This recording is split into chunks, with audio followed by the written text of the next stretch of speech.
कधीच नाही चुकणार तुमचे फेवरेट टीव्ही शोज झी5 सोबत, तेही एकदम फ्री. तनयाच्या बोलण्यात येऊन मला मला खूप मोठी झेप घ्यायची होती. तुझा जसा अवॉर्ड मिळाला होता ना, मला पण तसाच अवॉर्ड मिळवायचा होता. म्हणून ट्रस्ट मी, हे सगळे अवॉर्ड तुला मिळणार आहेत. लाईफमध्ये काय यार, अप्स अँड डाऊन्स होतच असतात, पण म्हणून काय झेप घेणं थांबायचं नसतं. पण झेप घेताना आपल्या आजूबाजूचे जे अनुभवी माणसं आहेत त्यांचा सपोर्ट घ्यायला हवा, त्यांचं ऐकायला हवं, मगच ती झेप यशस्वी ठरते. पण आज जर ही डील तू साईन केली असती तर केवढं मोठं कर्ज झालं असतं आपल्या. But I really love your passion. तू खूप मेहनत घेतलीस या प्रोजेक्ट मागे. पण मला एक गोष्ट नाही कळली, तू एवढे फंड्स कुठून अरेंज करणार होतस? म्हणजे एवढी मोठी रक्कम तू कसं काय मॅनेज करणार होतस?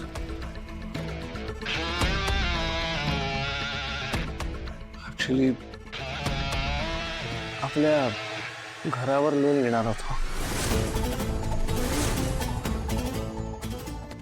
मला बाबांनी घराचे पेपर्स दिले होते. खरं तर मी बाबांशी बोलायला घाबरत होतो, माझी हिंमत नाही झाली. म्हणून मग तनया बोलली बाबांची आणि तिने बाबांकडून पेपर्स मिळवले.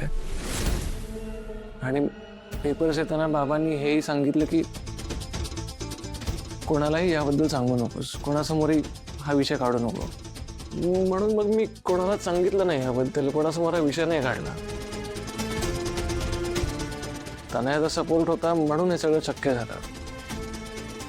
पण दादा, तनयाला नव्हतं माहिती की विशाखा मावशी अशी आहे म्हणून. तिला खरंच नव्हतं माहिती.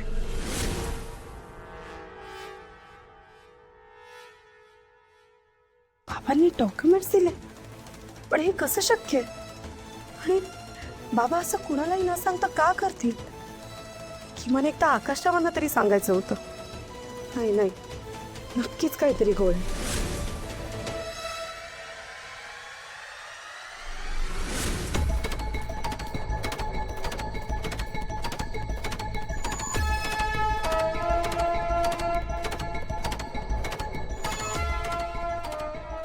डॉक्टर या ना, तनया वरती या.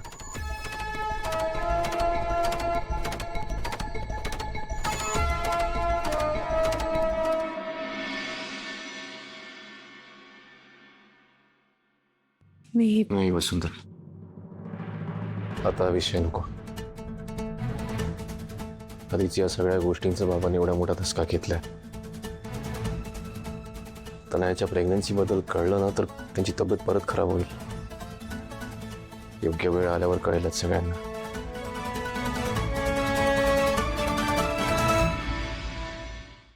झी5 ॲप डाउनलोड करा आणि पहा सर्व एपिसोड्स एकदम फ्री.